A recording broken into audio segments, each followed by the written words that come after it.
Auckland's governance. I call Cam Calder. Mr Chairman, the local government and Auckland Council Bill, I'm very happy to stand yet again, and I know my colleague here will be coming again, because you'll keep, and we have a little bit of competition in the National Party.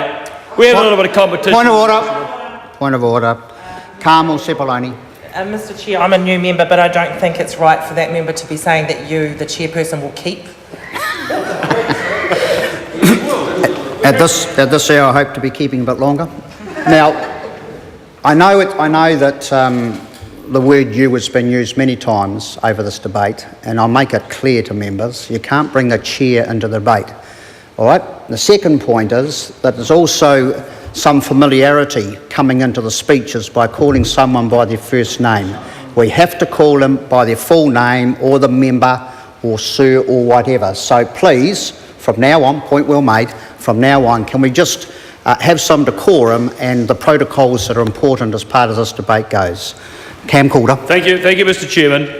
Mr Chairman, I'd like to mention once again the enormous contribution paid by visionaries in the past in the Auckland firmament. I'm referring, of course, to Sir John Logan Campbell.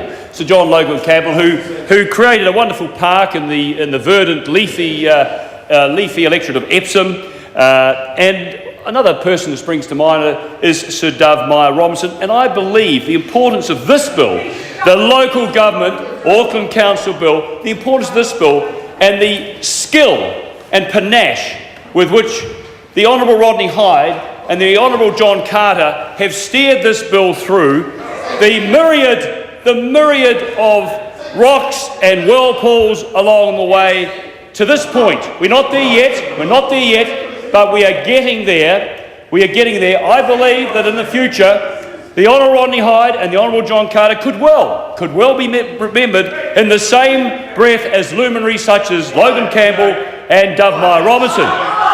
Now, what is the city? Well, as Shakespeare told us, what is the city but the people? Now, you're in for another treat. Oh, blank confusion, true epitome of what the mighty city is herself, to thousands upon thousands of her sons, living among the same perpetual well of trivial objects, melted and reduced to one identity. Of course, those are the words of the romantic poet William Wordsworth.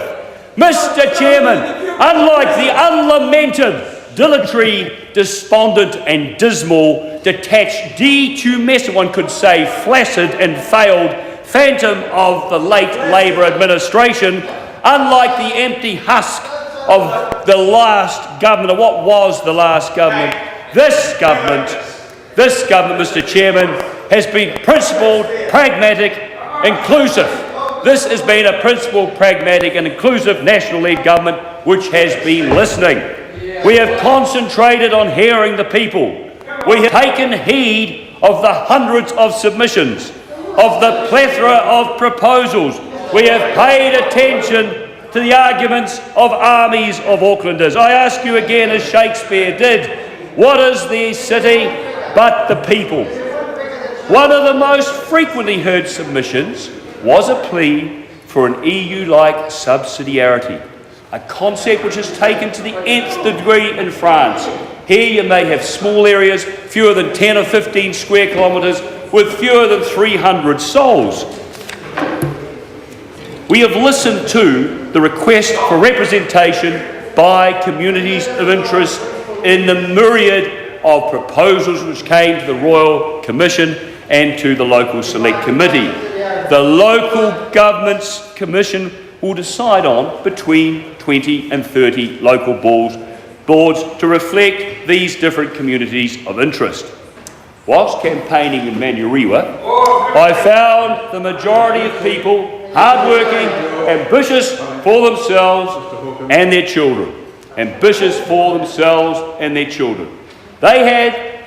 They had certain requirements, many of which this government is already addressing with early childhood education, with more police, with more patrol cars, with more insulation for their housing. But chief among their requirements was the need to live in security, want to be educated well, they want to have their children educated well, and of course they want access to a world-class health care. These are typical needs of all communities, same as people in Epsom required, same in the North Shore, same in Fendalton, in Christchurch, Maori Hill, Dunedin, Thornton here in Wellington, or any community in Greater Auckland you may consider. But there are communities of interest. There are communities of interest.